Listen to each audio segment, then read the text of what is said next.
আসসালামু আলাইকুম আপুরা ভাইয়ারা, কেমন আছেন সবাই? আশা করি সবাই ভালো আছেন। তো প্রতিদিনের মতো আজকে আরেকটি ভিডিও নিয়ে আপনাদের সামনে আসলাম। ফারহান আক্তার মুন্নি ব্লগে সবাইকে স্বাগতম। তো আলহামদুলিল্লাহ আমিও অনেক ভালো আছি। তো আজকে আমার ভাই আসতেছে বাসায়, ভাইকে রিলিজ দেওয়া হয়েছে। তো আজকে বাসায় অনেক কাজ করছি, অনেক ঘর দর গোছানো, ঘর মোছা, পরিষ্কার করা, কাপড় চোপড় ধোয়া, তারপর হচ্ছে ওদের ঘরটা পরিষ্কার করা হয়েছে। ওদের ঘরটা আমার বোন পরিষ্কার করছে অবশ্য। আর হলো সবাই আমার ভাইটার জন্য দোয়া করবেন যেন আমার ভাইটা তাড়াতাড়ি সুস্থ হয়ে যায়। আর আমি একটা জিনিস আল্লাহর কাছে চাই যে আল্লাহ শত্রুরও যেন আল্লাহ কোনো রোগ বালাই না দেন। সবাইকে যেন আল্লাহ ভালো রাখেন, সুস্থ রাখেন, সেই দোয়াই করি। তো আপুরা ভাইয়ারা এখন রান্না করব। প্রথমে ভাবছিলাম যে শুধু আলু ভর্তা আর ডাল করব, মন মেজাজ ভালো না, কিন্তু হঠাৎই ফোন করে বললো ওরা চলে আসতেছে, রিলিজ দিয়ে দিচ্ছে আলহামদুলিল্লাহ। তো এই জন্যে ভাবলাম যে না, একটু তরকারি রান্না করি। আর ওর জন্য খাবার তো আলাদা, ওর খাবার তো হবে ধরেন আপনার কি বলে লিকুইড খাবার। এটা ওর বউই ওকে রান্না করে দেবে, চিকেন স্ট্রু, তারপরে স্যুপ, এগুলি ওর খেতে হবে কয়েকদিন। তো আপনারা ভাইয়ারা, আমার প্রতিদিনের সব কিছুই আপনাদের সাথে শেয়ার করি। আশা করি ভিডিওটি ভালো লাগবে। আর ভালো লাগলে অবশ্যই একটা লাইক আর একটা কমেন্ট করবেন। আর ভিডিওটি যার সামনে যাবে সবাই একটা সাবস্ক্রাইব করবেন, সবাই একটা সাবস্ক্রাইব করবেন। তো দেখতে থাকুন ভিডিওটি, পাশেই থাকুন, আশা করি ভালো লাগবে ভিডিওটি। তো আপুরা ভাইয়ারা, আজকে রান্না করতেছে হলো ওই আলু কাটা হয়েছে এখানে, আর এখানে কলা কেটে ভাত দিয়ে সিদ্ধ করে রাখছি। কলা দিয়ে, আলু দিয়ে, পাবদা মাছ দিয়ে রান্না করবো। এই যে এখানে পাবদা মাছগুলো ভালো করে ধুয়ে লবণ দিয়া এক্সট্রা ভালো করে ধুইছি, দেখেন একদম সাদা ফকফকা হয়ে গেছে। তো এখানে আমি পেঁয়াজ কেটে রাখছি, এই পেঁয়াজ দিয়ে এই তরকারিটা রান্না করবো এখন। তো দেখতে থাকুন। তো কি বলবো, তারপরে এখন আমি রান্নাঘরে এত গরমের মধ্যে রান্না করতেছি। এই চুলা রান্না করতে হলো, আমার রান্নাঘরটা মানে অন্ধকার। আমাদের বেডরুমে গেলে 2 বেডরুমে আলো লাগে, কিন্তু রান্নাঘরটা এরকম। সবজি দিয়ে দিলাম, আমার বাতিজাতের জন্য একটা আলাদাভাবে তরকারি রান্না করতেছি, এই জন্য ওটার মধ্যে একটু সবজি দিয়ে দিলাম। সবজি দিয়ে পরে সবজিটা কষানো হলে তো মাছ দিয়ে দিলাম। মশলাটা আমার কষানো হয়ে গেছে। তো ছোটো মানুষ তো একটু ঝাল ঝুল কম দেওয়া হয়, একদমই কম দেওয়া হয়। একটু দিয়ে দিলাম যাতে মশলাটা সুন্দরভাবে সবজিটা সুন্দরভাবে কষে যায়। গরম পানি দিচ্ছি, গরম পানি দিয়ে ঝোল দিচ্ছি। তো সবজিটা কষতে থাকে। তারপরে ভাইয়ারা, কলা তরকারি রান্না করার জন্য আমি এখানে গরম তেলে পেঁয়াজ দিয়ে দিলাম। পেঁয়াজটা একটু ভাজা ভাজা হয়ে আসলে পরে রসুনটা আর আদার গুঁড়াটা দিব। যেহেতু কলার তরকারি রান্না করবো, একটু জিরা রসুন দিলে ভালো লাগে। রসুন তো এমনি মাছ তরকারিতে দেয়, একটু আদার গুঁড়া দিলাম, একটু কী বলে এই জিরা দিলাম, এই ভালো লাগবে খেতে। পেঁয়াজটা আমার হয়ে তারপরে দেখাচ্ছি। তো এখানে আমি এই যে আদার গুঁড়াটা দিয়ে দিচ্ছিলাম, দিয়ে এটাকে ভালোভাবে নাড়াচাড়া করতে হবে। হালকা আছে সুন্দরভাবে কষাতে হবে, তাহলে আদার আর রসুনের গন্ধটা, কাঁচা গন্ধটা থাকবে না। সুন্দরভাবে কষাতে। তারপরে এখানে যে হলুদের গুঁড়া, মরিচের গুঁড়া, ধনিয়ার গুঁড়া, জিরার গুঁড়া, দেখছেন সব কিছু দিয়ে নিচ্ছে।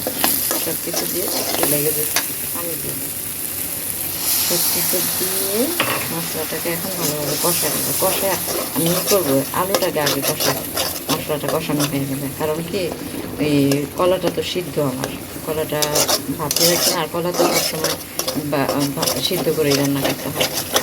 তো যে কারণে কলাটা ভাপ দিয়ে রাখছি, আলুটা আগে দিয়ে দেবো। আমার এই মশলাটা ভাজবো, এই মশলাটা সুন্দরভাবে কষানো হয়ে গেলে পরে আমি আলুটা দিয়ে দিই।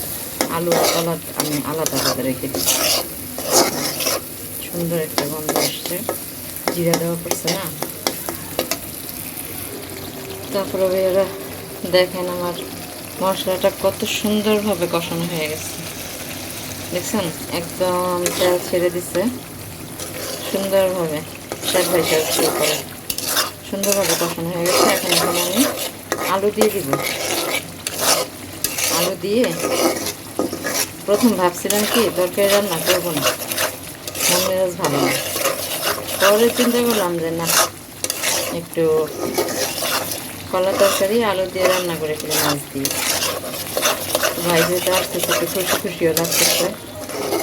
সকাল থেকে একটু মন খারাপ ছিল, আর সকাল থেকে অনেক কাজ করছে, কাপড় চোপড় ধোয়া, তারপরে হচ্ছে আপনার ঘর পুরোটা ফ্ল্যাট পরিষ্কার করা, তারপরে ওয়াশরুমগুলা, সকাল থেকে অনেক কাজ করছি।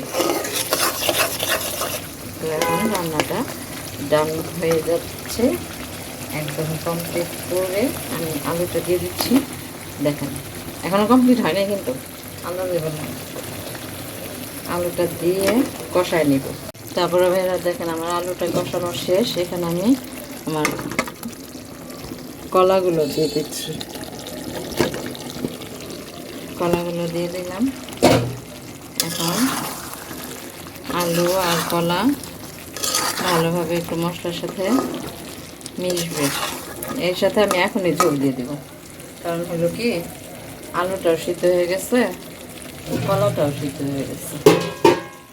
তো এখানে আমি গরম ঝোল দিতেছি, গরম পানি দিতেছি। আর আলু আছে তো ঝোল থাকবে না, ঝোলটা এত ঝোল থাকবে না। তো আমার ভাইয়ের জন্য আলাদা রান্না করা হবে, ওর জন্য বলে ও তো আর এগুলি খেতে পারবো না, নরম খাবার খাবে। ওরে স্যুপ, চিকেন স্ট্রু এগুলো বানিয়ে দেবে, এগুলো খাবে। এগুলো হচ্ছে আমাদের তরকারি। তো তরকারিটা সুন্দর মতো বলক হয়ে গেলে ও মাছও তো দিয়ে দিব, সাথে।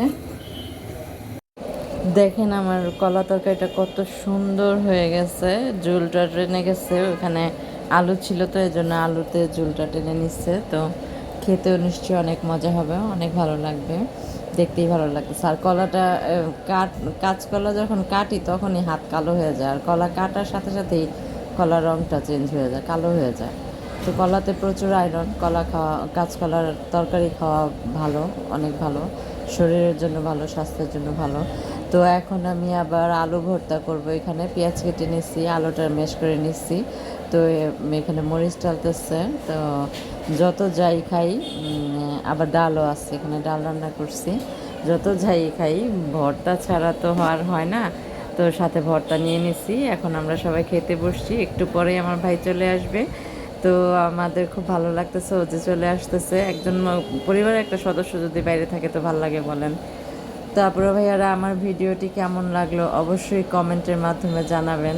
আর ভিডিওটি ভালো লাগলে অবশ্যই একটা লাইক করবেন। আর ভিডিওটি যারা দেখবেন সবাই আমার ভিডিওটি মানে আমার চ্যানেলটিকে একটা সাবস্ক্রাইব করে দিবেন। তো আশা করি ভিডিওটি ভালো লাগবে। আজকে শুধু রান্নাবাড়া করলাম, অনেক কাজকর্ম করছি অফ ক্যামেরায়, এগুলি দেখানো হয় নাই। তো এখন খাওয়া দাওয়া করতেছি, খাওয়া দাওয়ার পরে আমার ভাই চলে আসতেছে, ও অর্ধেক রাস্তায় চলে আসছে। তো এই জন্য আরও বেশি আনন্দ লাগতেছে। তো আপুরা ভাইয়ারা সবাই ভালো থাকবেন, সুস্থ থাকবেন, নিজেদের প্রতি খেয়াল রাখবেন। দেখা হবে নতুন কোনো এক ব্লগে। তো আমার ভিডিওটি ভালো লাগলে অবশ্যই, আবারও বলতেছি, অবশ্যই একটা লাইক করবেন আর কমেন্টের মাধ্যমে জানাবেন। তো সবাই সুস্থ থাকবেন, দেখা হবে নতুন ব্লগে। আল্লাহ হাফেজ।